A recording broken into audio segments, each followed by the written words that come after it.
In this video, I'll explain the destructive voltages on motor windings when variable speed drives are poorly installed.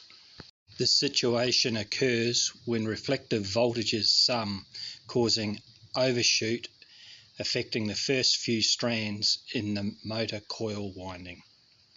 This overshoot can be in the order of twice line voltage and affects the winding, cable, and sometimes the drive. Ever flicked a skipping rope so that the wave rips the rope from the other person's hand?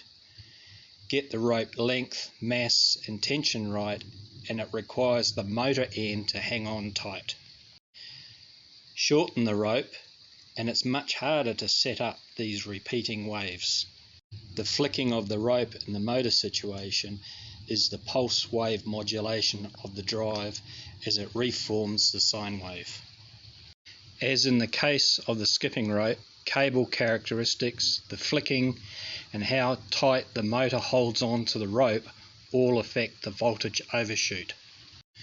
Good installation practice and measuring helps to dampen the cable characteristics, making it much harder to form the wave. Visit 3firereliability.com and kickstart your motor management program.